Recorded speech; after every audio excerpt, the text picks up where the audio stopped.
I'm currently at Beasley Coliseum where the WSU men's basketball team will take on Idaho tonight at 6:30. This is the 280th meeting between the Cougars and the Vandals, which is the 11th most played series in Division I history. The series dates back to January 1906, and the Cougars are 169 and 110 against the Vandals. The Cougars were picked to finish 6th in the WCC, so we'll see how things play out this season. Back to you, Rachel. Wazoo travels east of the Mississippi for the third time in 6 weeks to play playoff contender James Madison. In that time span, the Cougs have held their opponents to 11.5 points per game. The Dukes are one of 3 main contenders with Tulane and North Texas for the final spot of the playoff and are currently on an 8-game winning streak. After 35 days, the Cougs are back at home to face the Toledo Rockets during the family's weekend home game. The Cougs came into the game as a 1.5-point underdog. WSU men's basketball beat New Mexico 74-66 Saturday.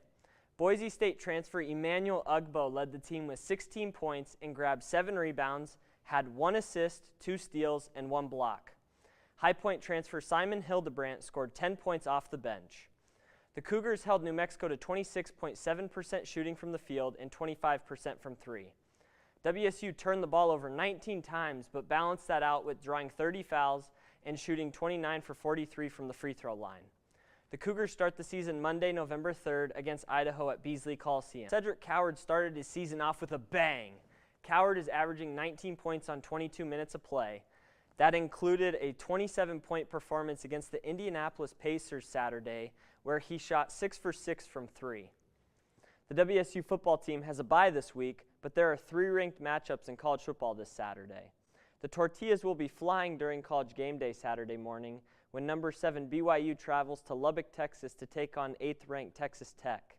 The game immediately follows Game Day on ABC. At 12:30 p.m., number 20 Iowa hosts 9th-ranked Oregon for a battle to stay in the playoff picture on CBS, and 3rd-ranked Texas A&M will try to not step on a rake in Como when number 22 Missouri will start their 3rd-string quarterback Matt Zollers due to injury on ABC. After a tough loss their first game of the season, the Cougar men's team is looking to rebound.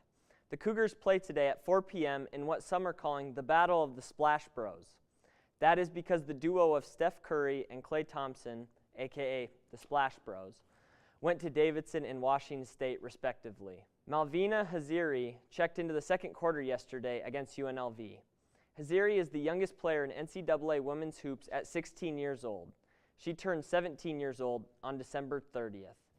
Washington State delivered another dominant defensive performance to power past Louisiana Tech 28-3 Saturday night at Giesa Field.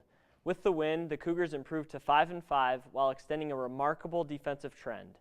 This marks their 5th game this season, holding an opponent to 10 points or fewer.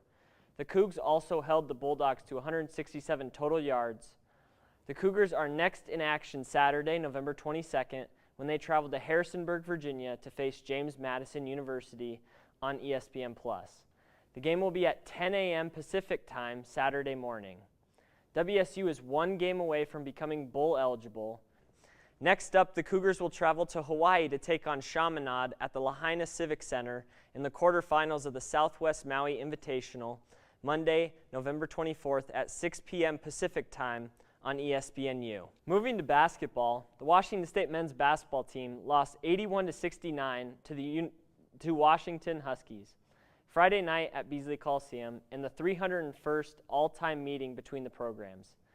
Emily Yalaho scored a career-high 15 points, and freshman Ace Glass scored 12 points. Emmanuel Ugbo also added 11 points and 7 rebounds. The Cougs take on Southern Utah on Wednesday before heading out to the Hawaiian Islands for the Maui Invitational. The last 2 weeks of the college football season are packed with former Pac-12 matchups. Oregon plays USC and Washington to solidify their playoff spot, and USC is hoping to play themselves into the playoff with their games against Oregon and UCLA. The matchups span 4 conferences: the ACC, Big Ten, Big 12, and the Pac-12, including the Oregon State-Washington State game that is next Saturday at Martin Stadium. 8 games and 11 of the 12 former Pac-12 teams are a part of the Pac-12 reunion. For many college students, the struggle isn't just in the classroom. It's in their bank accounts. Here at Washington State University, tuition has climbed 8% in the last 5 years and 17% in the last 10 years. That doesn't even include stuff like rent, groceries, and textbooks. For students like Sean, that starts to add up. Spend more for gas, for food, just general stuff, so it's definitely just impacting my financial stability. Sean dropped out during the spring semester after falling behind on financial responsibilities. Wages aren't increasing as the rate inflation is, so it's just kind of hard to pay for things sometimes. So it kind of adds up. He's now working back in his hometown, hoping to save enough money to return to school. But for many, that dream feels further away every day. According to NBC, a college education is now the second largest expense an individual is likely to make in a lifetime, right after purchasing a home. The reason for that is the cuts in state funding toward higher education. That pushes more cost onto the students.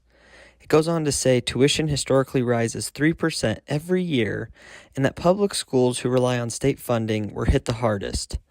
That leads to 70% of students needing to borrow for college, and the average amount of debt is nearly $30,000.